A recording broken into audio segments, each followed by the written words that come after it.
came by?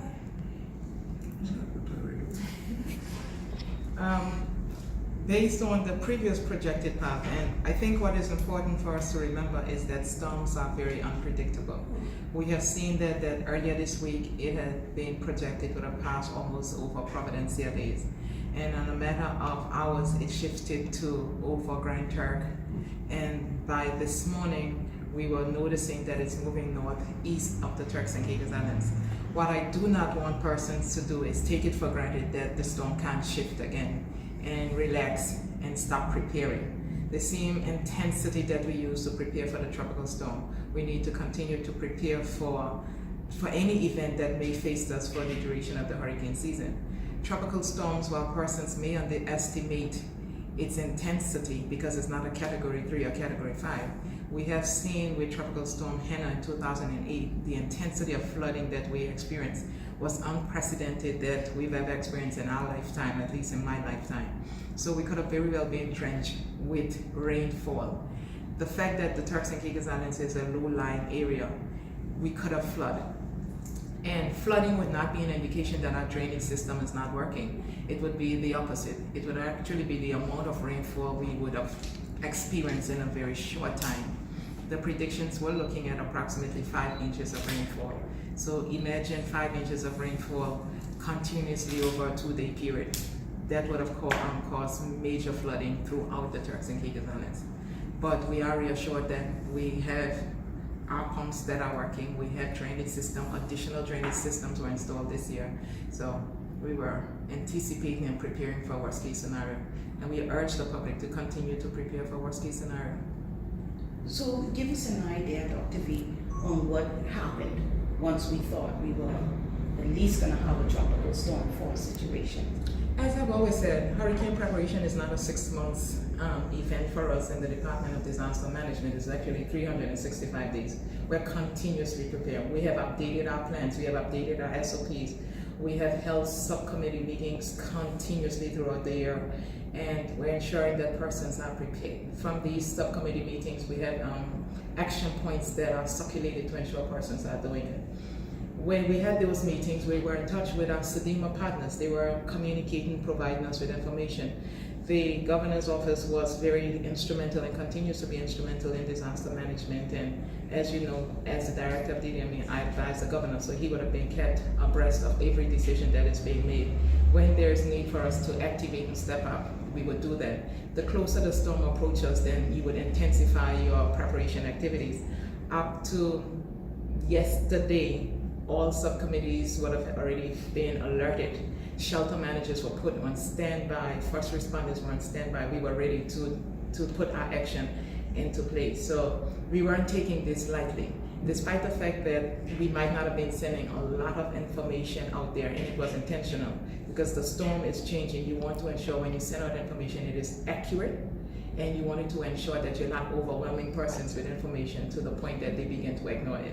So we were deliberately pacing the information and ensuring that we were sending out quality information. We had our shelter checks, we did our generators were checked, and we were ready to mobilize.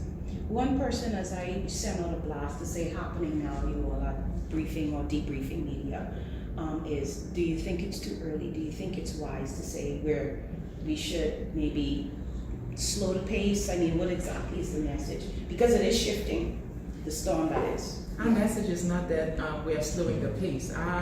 The purpose of the press conference is to update the public on the preparedness activities we have taken so far, to encourage them. If they are not prepared, this is an opportunity for them to prepare. As the minister rightfully said earlier, this was like a drill exercise for us. This was a real event that we were prepared to respond to. And we want to encourage not just government officials, but we want to encourage the private citizens, the private sectors, NGOs. They all have a role to play in disaster management. I've said it in the past and I will continue to say it again. Disaster management is everybody's business. If we all play our part, then as a country, nationally, we will be better prepared to respond. It's not just what the government is doing, it's what we are doing individually as communities and as the private sector. Right. Governor, were you satisfied with what you saw as far as the meetings, preparation, conversation? This may be new for you. I'm not exactly 100% sure. It is new for me.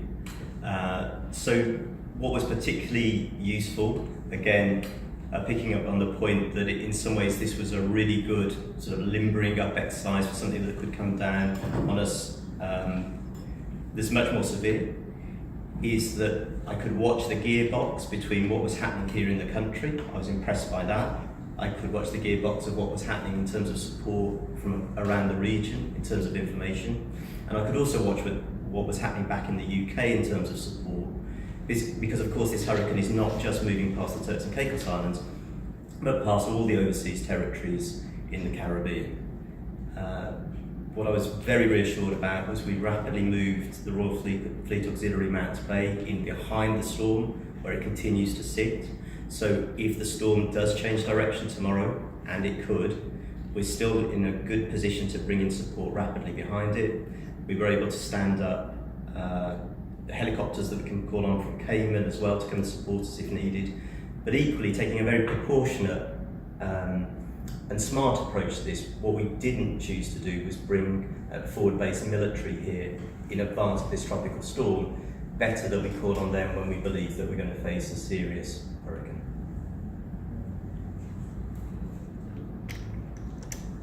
And Dr. Virginia, we noticed too, talk about the NGOs and community effort, that the sandbag distribution has started. Will that now cease?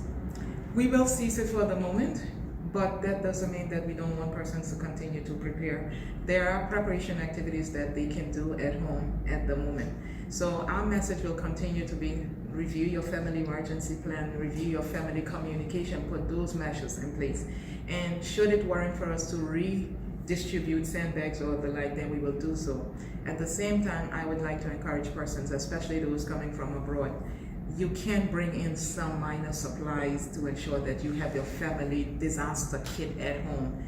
If you need to respond, you should have your flashlights at this stage. You should have backup batteries for your cell phone to ensure you can communicate. These are some simple measures that we can do on our own without depending necessarily on the government to provide this.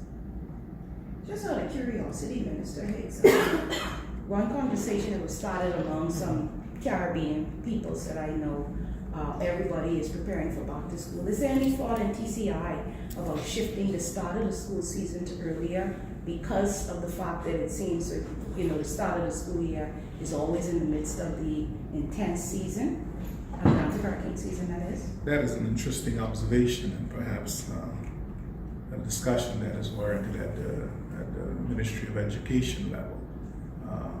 Clearly, if there's wisdom in that, I'm sure that the ministry will take it on board.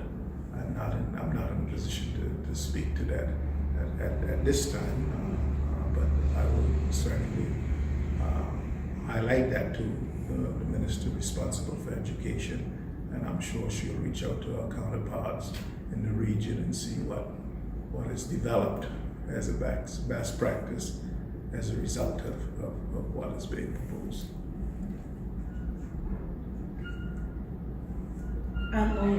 The tourism, how did that go? Did we see any people hightailing and trying to run and get on a TCI? Do you know if that's been? Well, I'm certain that there may have been one or two persons who have taken their personal situation into consideration and may have left as a result of their own personal review, but there has been no official call for persons to leave the island, and I'm not aware of any mass exodus of tourists from the islands. I think if I could just conclude on one point which probably pulls this together. The thing that I've been most impressed by that's come out of DDME is a properly data-driven approach to making decisions. So the decision that you've just heard being laid out to you today is based on the very best forecasting that we've got. That forecasting may change, and if that forecasting changes, the advice will change. But I hope, given that this is going to be a recurring theme in the sort of the fabric of this country, that what we need to do is really carefully calibrate so we neither overreact, which in the end will destroy public confidence, or indeed underreact. I think at the moment what we're trying to do is give you a very calibrated response, which we will keep under permanent review over the next few days. Thank you very much for your time. Thank you.